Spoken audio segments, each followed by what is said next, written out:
Hi, so it's me again, Zigiswa, aka Tulip. And so what is exciting that happened this week is that it was local government elections. So it was a voting week. Well, we had one day to vote, didn't need the whole week. But obviously, what comes with that is like the pre-election predictions and people theorizing, and what could possibly happen and what would happen in the eventuality that there's some sort of upset. And obviously, on the day of the elections, people are actually going to vote and talking about the experiences. And then after that, which is where we are right now, is like the post-election banter and speculation and the counting of votes. And this is actually one of our toughest local government elections.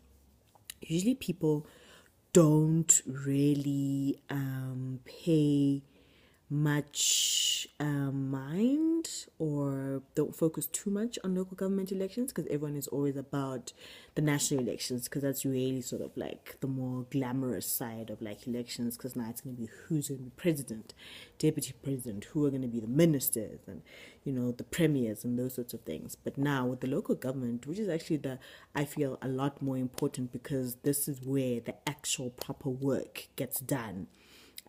People tend to be a lot more blasé, and I think maybe also it comes with not quite understanding what it is that local government is about and what its function is, but also understanding like the importance of having your local councillors that you can go and like speak to and who actually service the smaller communities. So whatever sort of like voting district that you find yourself in would then also be presided over by a ward councillor that you would then elect. And obviously, like the various political parties will put forward a candidate, and then the people have to sort of look at this candidate and what they canvassing, see if they actually are worthy counseling candidate. And then, sort of at a higher level, then it also becomes about who's going to be the mayor of your specific city or metro.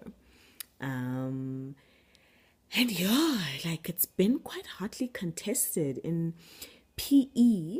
There was quite a lot of focus on that because there was a lot of speculation in terms of is the DA going to end up taking PE and what does this mean? Because the DA has already got Cape Town and the Western Cape, and now they're sort of like inching their way along the coastline to the east side because they actually have now one, the Nelson Mandela Bay Metro, which is where PE is based.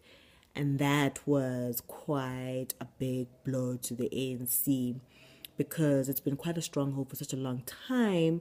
But because of all of the mismanagement and the governance in the province, in the city, it wasn't been in the metro, it's been quite contentious. And, the people there have been for a while been complaining and saying, ANC, like, don't take us for granted.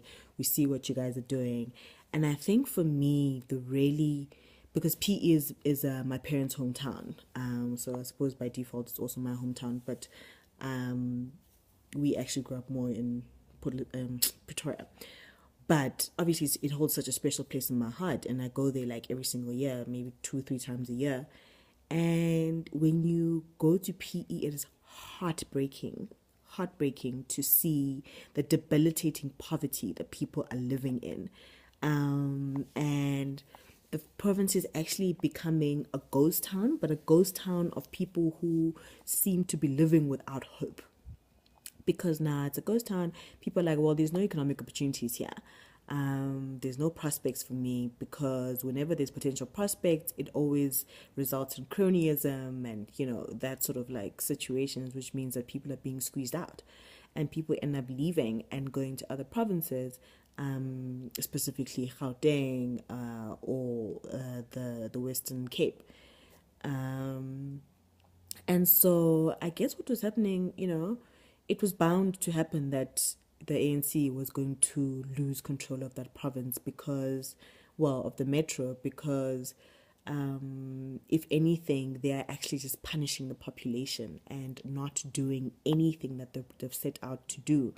Like they had a bus, for example, just like a basic example, there's a bus rapid transport system that was supposed to have started. This thing has been in the process of being built for something like 5 years. And there isn't a single bus that you can. There's bus lanes. There's like allocations for where it's supposed to go and like the stations and whatever it is. But all of it is just sort of like haphazardly like done. Nothing's happening. There's no buses. It's not in effect. How does it take this long for something like that to like get into effect? And yet you look at Cape Town and you look at Gauteng and their bus rapid transport systems are working so well. So that's just like a basic thing. And that also comes down to a point of like, obviously, whoever it is that was supposed to be in charge of that, there was a mismanagement there. People didn't do what they were supposed to do. And. So right now, Gauteng is also like being hotly contested, specifically Joburg and Tshwane. And it's what? Almost 5 o'clock now, and it looks like actually DA is going to be taking Tshwane, which is going to be quite painful, but I guess we would have seen it coming. Maybe they might be able to make it in Joburg, but that still remains to be seen, because by the looks of the percentages now, it's still pretty much like neck and neck, and if they do win it, it will be by a knife's edge. And then, we get into situations of talking about coalitions and if there's a will for coalitions to actually take place. So, well, I don't know. I don't know if I can live in a city that's now being run by the DA. That might be a very difficult switch to make. So yeah, this has been quite an exciting, very contentious elections, and we have yet to see how the results come in. So yeah, all the best. But, I suppose also at the end of the day, the ANC is still in control of the province because the premier is like an ANC premier, and even in the Eastern Cape, it's an ANC premier. So there's a bit of a balance of power when it comes to that.